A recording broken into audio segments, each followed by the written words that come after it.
Hello, my name is Ernest Dickerson, and I am here to talk about Ken Russell's masterwork, The Devils.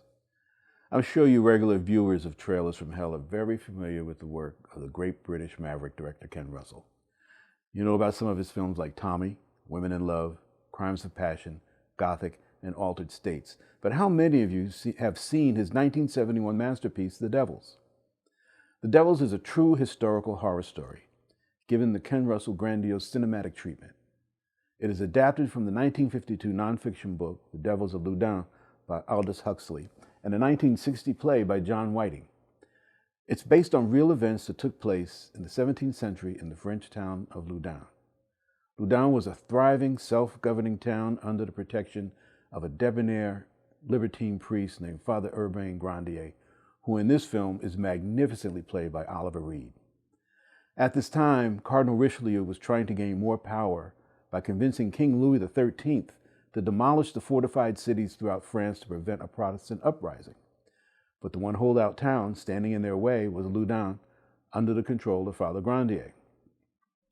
Grandier was very popular in Loudun, especially with the ladies, but there was one woman who was insanely sexually obsessed with him, the neurotic, hunchbacked Mother Superior, Sister Jeanne, played by Vanessa Redgrave, who here gives a brilliantly demented performance as a woman driven mad by sexual repression. Do you remember the first time your thoughts were turned to evil things?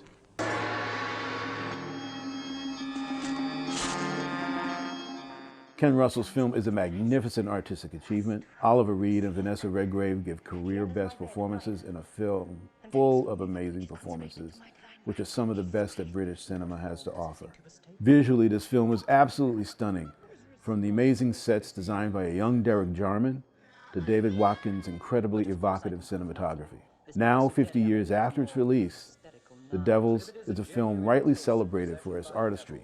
And yet, to this day, it's impossible to see it unbutchered and in the way its director intended. The film's graphic portrayals of raw violence mixed with religious imagery and demented sexuality immediately got it in trouble with the censors, turning The Devils into one of the most controversial and hard-to-see movies of all time. So what was it the censors objected to? Was it the notorious Rape of Christ scene, which showed naked nuns sexually defiling a statue of Jesus Christ? Was it the explicit scenes of Grandier's torture? Or was it the scene of Sister Jeanne masturbating with the charred femur of Grandier after he was burned at the stake? It could have been any of these. But what The Devils really is chiefly a critique of power. That outrage and heresy can be easily weaponized by the powerful to turn the gullible into a raging mob. At one point, Grandier, during his trial, yells to the court that they have seduced the people in order to destroy them. Does that tactic sound familiar? The film depicts an allegiance between church and state to achieve their own violent, greedy aims, something that resonates especially powerfully in today's political climate. And in the end, the result is the same.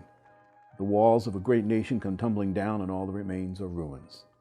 To this day, 50 years after it was made, Warner Brothers has never released anything but a severely butchered version of this film.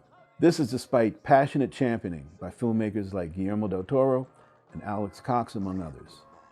So The Devils continues to endure in the Cinematic Hall of Fame.